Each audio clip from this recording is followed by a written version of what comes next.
It's about what are you committed to? No kidding. What are you committed to? And I don't mean the intellectual or abstraction about commitment. I mean the visceral, emotional connection to something you're committed to that matters to you. That is the foundational platform for all elite performance in anything. Hello, and welcome to the PSI Podcast, a podcast for you to explore where a life lived with purpose meets transformation. Each week, we will bring you powerful insights, inspiring stories, and real-world tools for you to break through your limitations, unlock your potential, and live the life you are meant to.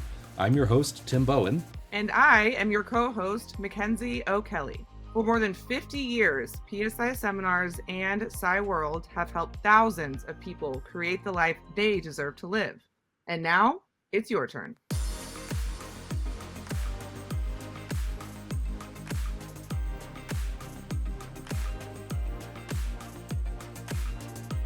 Well, welcome everyone to the PSI Podcast. Today, we are joined by a very special guest. Her name is Kelly Poulos. She is a world-renowned elite performance coach, an international leadership consultant, best-selling author.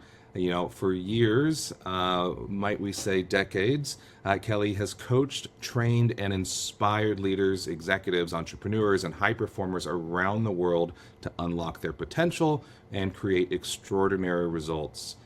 Known for her powerful insights, her practical wisdom, and her ability to help people transform the way they think, the way they lead and perform, Kelly has become one of the most respected voices in personal and professional development. So today we're excited to tap into her experience and learn how we can elevate our own performance and create lives of greater purpose, impact, and fulfillment. And so, of course, my name's Tim Bowen. I'm joined, as always, with Mackenzie O'Kelly. And Mackenzie, you have had some direct experience working with Kelly in the past. So why don't you share with everyone why this is such a great opportunity?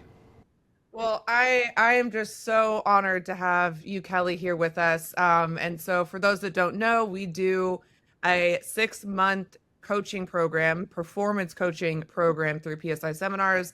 And the work that has led us is Kelly's work. And so I have had the privilege and honor to really get to deep dive, and we've had now 5 intentions, and to use Kelly's work and just to see what has been possible by what you have taught them, Kelly. And so one of my favorite things is that your work helps people feel like their dream, their vision, their game worth playing is possible because you do it in a tangible way. Sometimes personal development for me can just be almost out of this world, untouchable. What does that mean? Conceptual. And you break it down to do this step by step, break it down. Here's how you do it. And it makes it so possible. And so I'm just super honored, and I love your stuff. So I'm super excited to talk to you today. Well, you know what I always say. First of all, that introduction is so embarrassing. Oh my gosh. It's a good thing I'm 80, so, it kind of accumulates, the intros, they accumulate, Right. So I hope that me is as good as the intro here. I'm going to begin by saying thank you, Mackenzie, but I want to start by saying that really, I say the same thing the same way every time. And Tim has been around me probably a little bit more than Mackenzie, but both of you know that about me. It is my trademark. It's what I'm known for. But my point here is that if I say the same thing the same way every time, then why is it that some people hear me say the same thing the same way every time, and they execute and produce results, and some don't? Because it's not my stuff. Very kind of you, Mackenzie, because you're such a respectful young lady. It's very kind of you to give the credit to my work. And listen, I'm not being insincerely humble here. It's solid stuff based on 50 years of experience. I am a practitioner. I'm not a theorist, although I have some theory. But what I'm known for is, in simplest terms, making things happen. But the source of power always has to do with the person who's doing it. Always. And I appreciate that and I respect it. So I'm delighted to be here. And what I would like to say, Mackenzie and Tim, is because we don't have an audience, it's the three of us having a conversation. And you've heard my stuff a million times before, but if you would come into the present moment and just notice what's landing with you today, not what have you heard before, but what's coming back into your experience. And what I'd like to say to your audience is, I'm not going to say a single thing that anybody who is interested in making things happen doesn't already know. They already know it intellectually, conceptually, and even have moments where they executed on it. But that can become, what's the word? Dull. And so conversations like these are an opportunity to bring those things that I know work back into my experience. So, let's use that this way, so that we can, have a back and forth. Because I'll be honest with you, I'm always curious about how do people use this? Right. What do they do with it? I'm curious about that. So I throw it back to you now. When I was talking, what was coming back into your experience? What were you like? Oh yeah, I remember that now. Well, it's such an intriguing question. You posed a question as, why is it that some people have heard you over and over again and they Mm-hmm. continue to produce incredible results, and other people have heard you over and over again, and like you just mentioned, they probably have an intellectual understanding. Like they get what you're saying. They understand the Absolutely. concept. Mm-hmm. And it's like, what's the missing link to execution? I have an answer for that. Do you have an answer? Do you have an instinctive answer, either one of you? Well, I think there's a certain amount of safety in just staying in the intellectual understanding and kind Mm-hmm. of being, sometimes we call it being a seminar junkie, right? Like I just always want to take in the information, and as long as I'm just taking in the information and I'm always being a student of it, I don't necessarily have to do anything with it. Yeah, I got it. I think there's some truth in that. How about you, Mackenzie? What's your instinctive answer there, or your observation of people? I think like even if we intellectually know it, for me it's like hearing your stuff, it's formatted differently than anything that we do with PSI seminars.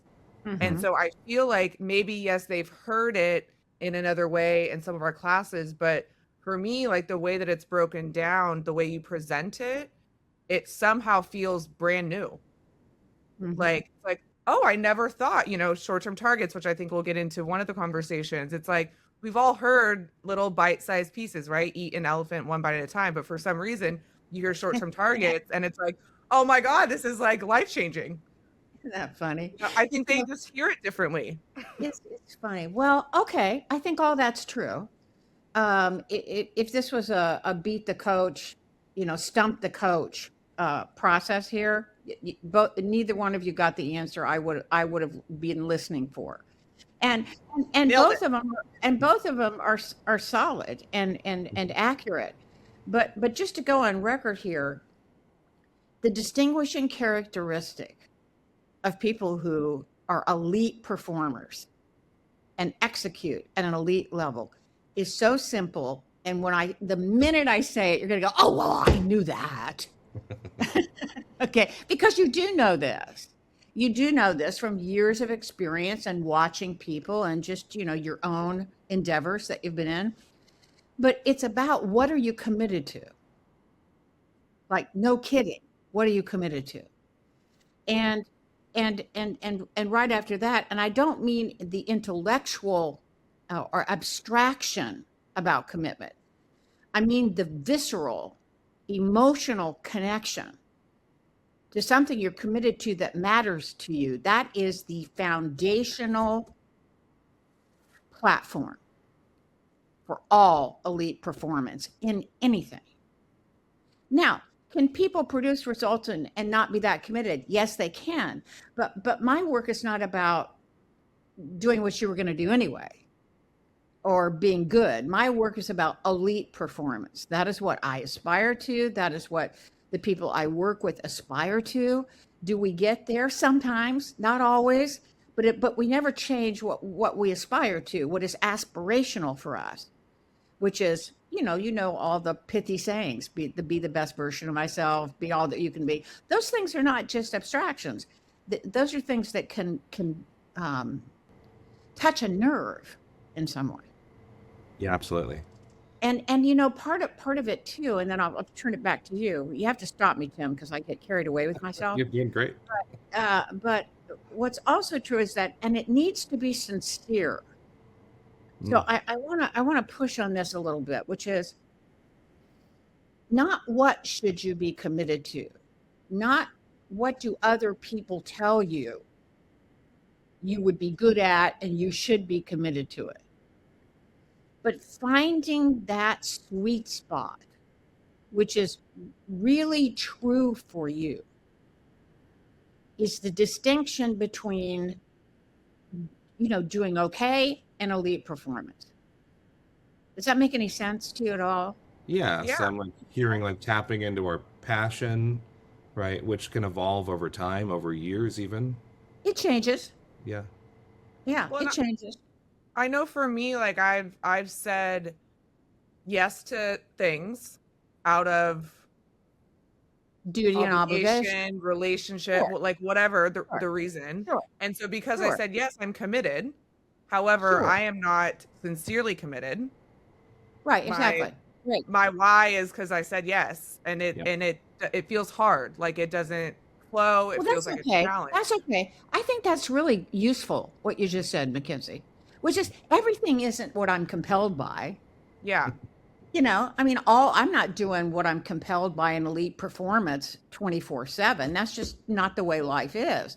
So there's nothing wrong with, in my world, in saying yes out of duty and obligation. I don't think duty and obligation is negative, and I object to people who characterize that as negative. I'm a big believer in respect. I'm a big believer in honoring.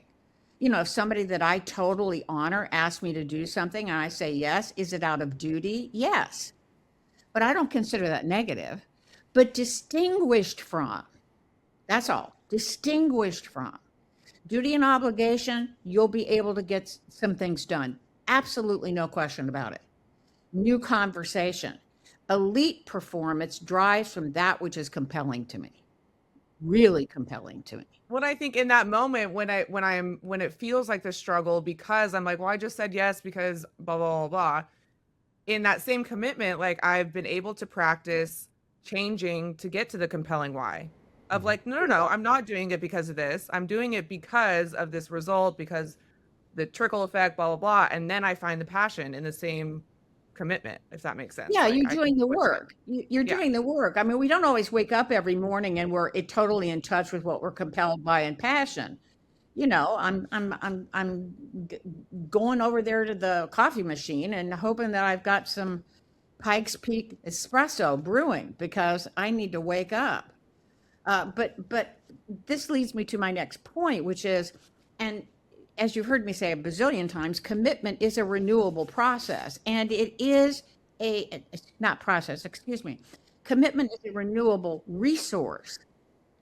And the next step, which is the engine of elite performance, it's a practice. It's a choice. And as I define myself as a practitioner, the practices, what becomes automatic is the difference between good and great. So I was about to change the subject a bit, Tim and Mackenzie, but it's up to you. Is there something you want to address here before I go to what I was going to go to, which is rips and reps? What is the impact of that? No, I think that's great because we started this conversation about repetition and being repetitive. So I think that's perfect. Let's let the people Well, let know. me begin then with just a simple statement, which is repetition is the engine of elite performance. End of the story. Now, with that said, it's kind of tricky. The goal in repeat practice is that it becomes automatic. It becomes spontaneous. dancers refer to it as muscle memory. That's the goal. But the tricky part is that what's productive can become automatic. Absolutely no question. I'm going to give you some examples in a minute. But the opposite is also true. And this is where it takes real mental alertness, discipline, or a coach, to be honest with you. Because the unproductive, negative mindsets and practices can also become automatic. And you're in it, you can't see it. This is the value of going to courses like Sai. This is the value of having a coach, because once you see it, most people will act on it. But when it's become automatic, you don't necessarily see it. So specific examples, and I want to do two things here, and then, I want to hear your response, which is, and there's two categories of practice in my work. One is mindset, which we've heard, a million times. It's the current trendy thing to talk about. It used to be, attitude, but now it's, or whatever. Now it's mindset. And listen, I'm not making fun of that. Mindset is as good a description as any about what are my beliefs, what's driving my action. And there are productive and unproductive mindsets, most of which are familiar to most people. So, for example, a victim chronic mindset will produce predictable results, right? And we can discuss some of the mindset. So there's two sets of categories of practices. One is mindset, the other is execution. And there are productive and unproductive practices in execution. An example of an unproductive practice in execution is procrastination. And so these are not new things to people. It's just organizing it in a way, to be honest with you, that I think you were referring to earlier, Mackenzie. It's just organizing it in a way, in a simple, rather direct way, so that people can get access to it and have a chance, really, at executing on it. There's no guarantees. I don't care if you do Kelly Poulos' work perfect. There's still no guarantee that we're going to win. But it gives us our very best chance, A, and B, it's the process is a lot more interesting, in my opinion, a lot more fun in the be do have of it. But what is occurring to you as I'm talking here, as practitioners? What is occurring to you? Well, one thing as you were speaking, I just had a memory going all the way back to high school. And I had a teacher, I believe in my junior year, who would always say practice makes permanent, right? Anytime anyone would ever use the phrase practice makes perfect, she would say, no, practice makes permanent. Wow, right? Interesting. I might steal that then. Yeah, That's a good one. go for it. It just popped back into my brain. I was like, no, that's exactly what we're talking about, right? So when we do these things over and over again, we are cementing them in. I'm creating these habits, whether it's my habitual thinking, my habitual practices, whatever. It's generating the same result over and over again if I'm repeating the same thoughts, beliefs, and actions.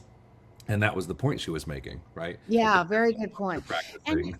it generates certainty. Mm-hmm. I don't always get the result, but I am rock hard certain and spontaneous in my execution, because I have done the work, which is to focus on my mindset and my execution until it became spontaneous. Like, I'll guarantee that the two of you're not going to be victims for too long. No. I mean, maybe a few minutes, Yeah, no, I like to sit in it. on a really bad day, maybe an hour, Yeah. but Fully experience it, be in it. yeah, but it's not like you don't know what's happening, Right. and you're not a victim of the victimness. We've been around this work for long enough that, I think for me personally, not only do I hear my own voice, like getting me away from the victim mentality, the victim mindset, I hear my mentors over all the years being like, now, Tim, you know Yeah, better. of course. Yeah. Well, and that's what's great about having relationships with and friendships and coworkers and everything that's involved in, working all to be better, where it's like when you talk to each other, it's like, okay, got it. Right. We're gonna let that simmer for a minute, and okay, we ready to move? It's like, Yeah, I think that's really sometimes crucial. no. I really agree with you. I think that's really crucial. Who I the nature of my relationships, personally and professionally, have a lot to do with me being able to execute on this. And we don't always get to vote about that. Some of us has people in our family that we really love, or in our friendships that we really love, but they are not helpful. Right. They are deeply embedded. The victim mentality is deeply embedded in them, or whatever the mindset is, and they don't mean to hurt us unless they're just mean. But most of the time, it's not intentional. They really can't even see it. So that's why intent. That's a practice. So the practice is who do I surround myself with when I want to get something done? Do I surround myself with people that will not challenge because I'm uncomfortable with that? Do I surround myself with people who only want to challenge? I mean, it's got to be a mix there, So there's an exhaustion level at some point if we're only ever surrounded by people who are pushing. Yeah, that's then it's like, give me a break, get me out of here. Oh, Right. sorry, Mr. Call, bye. I mean, Can't we just have a glass of wine and hang out every once in a while? Can we just talk for a minute, like as real people? Exactly. It's by design though. So I know, and we all know, we just don't act on it all the time, when we need to be challenged and when we need to be supported. Yeah. And I know who to call in those two different moments. Yep. And if I need to be challenged, I'm calling that person. I'm saying, have at it, because there's no forward action. I'm not getting done what I want to get done. I need somebody to kick my ass, and they will. But if I've been working really, really hard and still not getting anywhere, and I'm just discouraged, then I have somebody I call who will remind me that I can and will do this. It's a balance, isn't it? And just to keep this on point, that is a practice. It's the practice of surrounding myself with people who will support me in moving forward. Very few things are accomplished alone. Right. Well, I don't think we weren't put on this planet to go at it alone. Right? There's a reason there's over 7 billion people walking this life along with us. Wow, you're kind of deep, man. I'm too deep for this conversation. No, it's great. It's fascinating. Mackenzie, you were about to say something. What was it? I have a question. So in my own experience, and again, working with people in the intention program, it seems as if that it's much easier for people to, like when we do lists of our reps and rips. So in case we didn't actually say that on the podcast, so reps are repetitive, effective practices. Good. Rips are repetitive, ineffective practices. Listen to that girl. It's like she wrote it. And so when we make our lists and so we can reflect, it feels like the majority of the time there's a ton of rips, repetitive, ineffective practices, and fewer effective ones. So it seems that it's easier to create rips than the effective ones. So why? Well, it's just because they're beginners. Yeah. So get that into context. They've had many years of driving from rips, repetitive, ineffective practices, and this is a new skill, and I actually consider it a skill. This is a discipline. This is a practice, and so they haven't accumulated that other list. And so it's really not a big deal. It's like, this is a place to begin. Now, what's also true about rookies is their tendency is to want to get rid of the rips. Okay, that's a fallacy. That does not happen. If it do not tell people that, that does not happen. They don't go away. It's not like a hard disk on your computer and you delete it and it's gone. It's not like that. What it's like is they can get dull, not so dominant, and your automatic response can be interrupted. And new reps, repetitive effective practices, practiced over time, can become more dominant and louder. So if there's two hands here, and this hand is repetitive and effective practices, and there's tons of them, like you said, Mackenzie. Mm-hmm. I'm 80. Good Lord, I have no idea. I mean, there's a lot in there.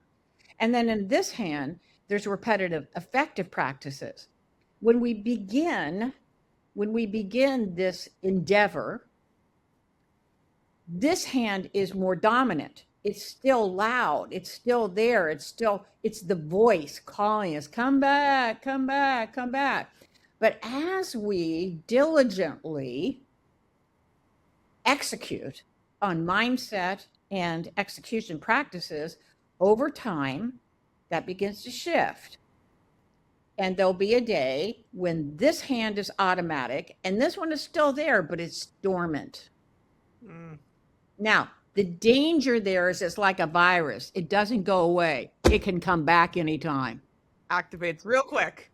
Yeah, exactly. So that's why it's so important here to be precise in the way you articulate what your commitment is to repetitive effective practices, mindset, or execution.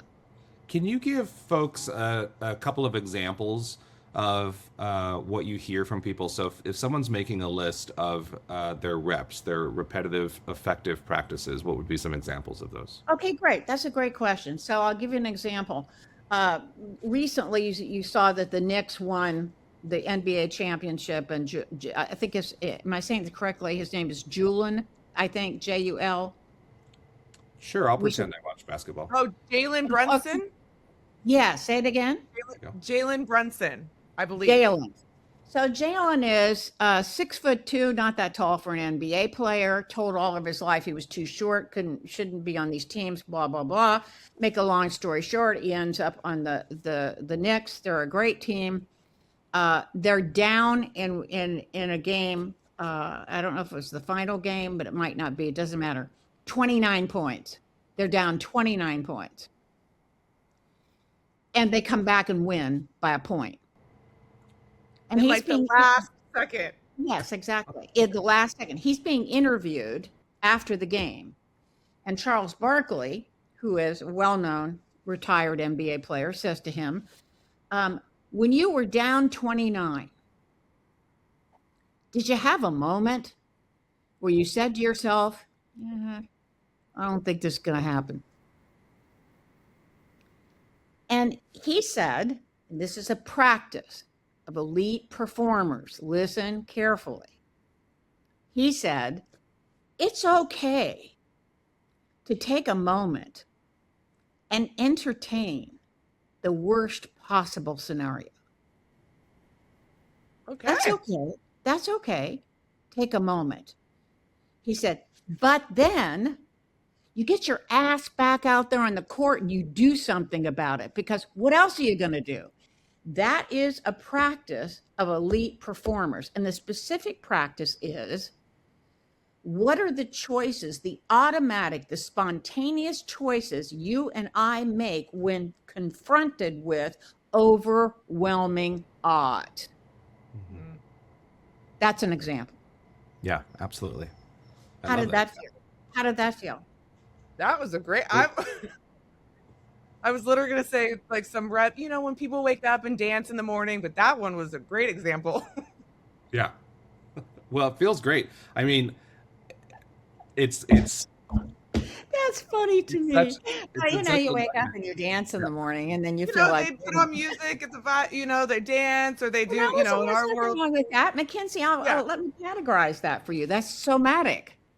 So that's you using your body. If you want to change your mood, there's nothing faster than something physical. Nothing faster. Dancing, outdoor stuff, which you all have done before in your courses.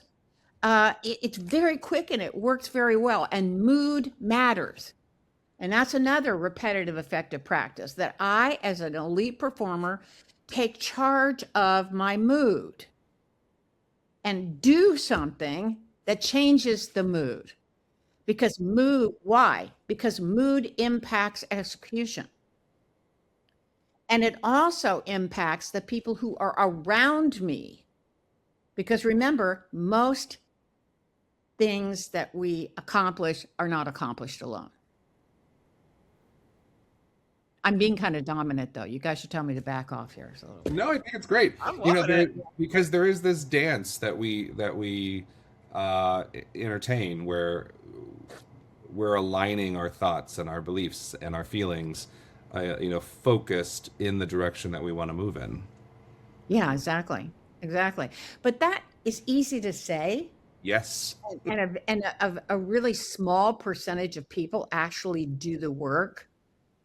And so the question then is, because I don't think we're saying this may be entertaining to people, but I don't think we're saying anything here that's rocket science.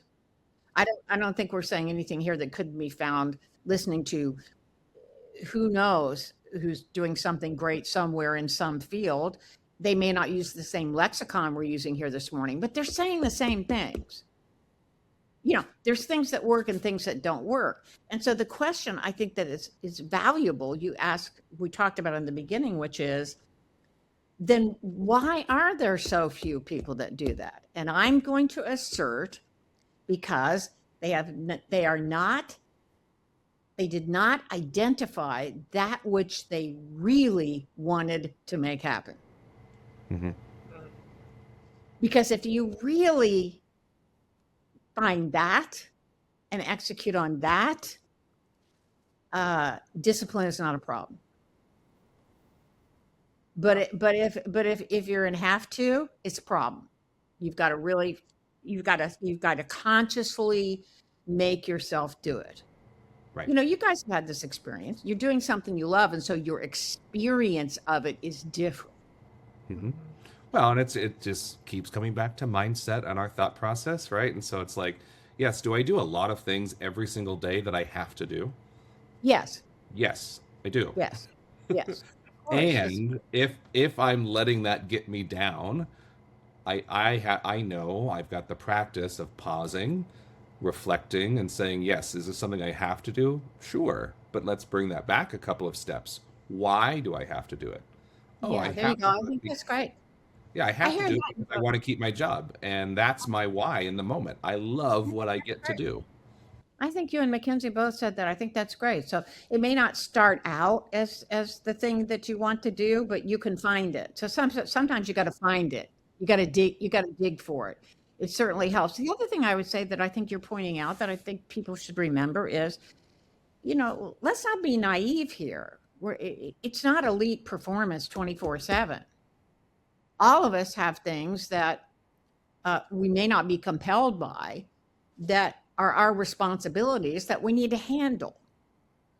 But there is a way to handle our responsibilities and have it be the most productive that it could be. And that's what the two of you have both described here, which is there isn't an instinctive compelling desire there, but I can find one. And when I find one that's real, it will help me. Does that sound right? Is that what you're saying? That's what I hear you say. Exactly. Yeah.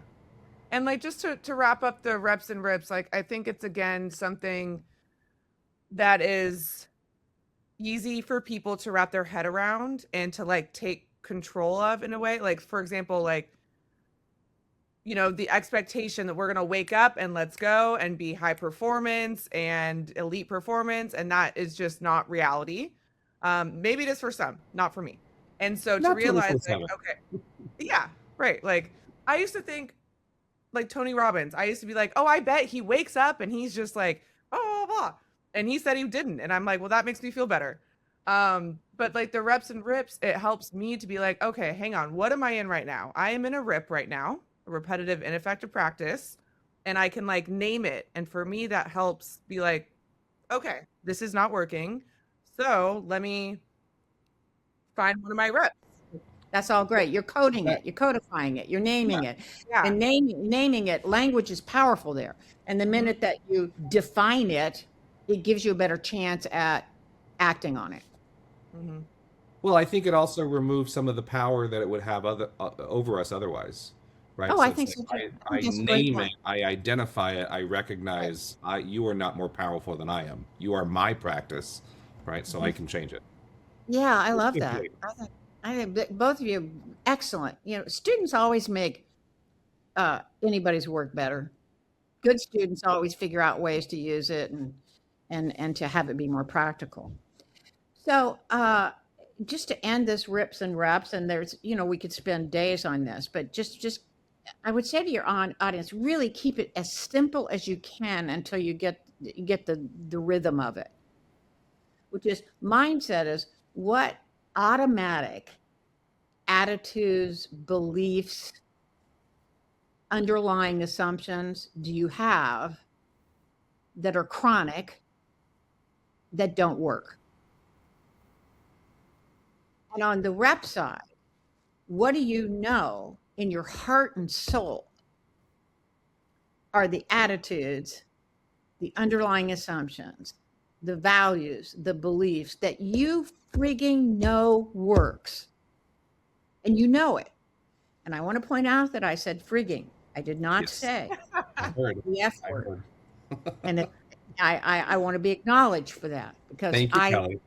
I love to swear. You're making sure we don't have to put that explicit tag on this episode. I love to swear. It's so charming to hear an 80-year-old swearing. People go, "Oh, isn't she cute?" You know, I saw a video a couple of days ago, and I shared with someone we all know, KQP, and we both had a laugh at it. But there was a short TikTok video that there was a woman doing a TED Talk, and it was just a little snippet. And she was showing that the research shows that people who swear casually, just as part of their regular language, live longer. Well, there you go. I'm validated. I'm completely validated. They're not held back. They're just, you know, expressing freely. No, but I think if you look at television, it's just like there are F-bombs every place, not just on streaming now, it's everywhere. But anyway, that's a whole different subject. I don't want to get into it. If you don't want to swear, please don't. I like to. So there we go. It's choice. There you are. So there's two other things that I wanted to cover if we have time, Tim and Mackenzie. One is I want to review the Matrix. Yeah. The game worth playing Matrix, because that really is that's a rep. Absolutely. That's a way to categorize, and that like gives people access to things. And the other thing that is a execution rep is Mackenzie's favorite, which is the 3 stages of a game. You know, startup, momentum, concentration, momentum, and breakdown. If we have time, and we're a little over time for this particular episode. However, what I would love to do is I think we're just going to pause the recording right here. We're going to say thank you everyone for listening in, for watching, and we are going to continue this conversation right now with Kelly, and listen in next week so that you can hear everything that Kelly's talking about. So we're going to be getting into the game worth playing and all of the stages that go along with it. So thank you everyone for being here. We'll see you soon. Thank you for joining us today for the PSI podcast. If today's conversation sparks something for you, don't let it stop here. Share this episode with someone who's ready for their next breakthrough, and be sure to subscribe so you never miss an opportunity to grow. I'm Tim Bowen. And I'm Mackenzie O'Kelly. Until next time.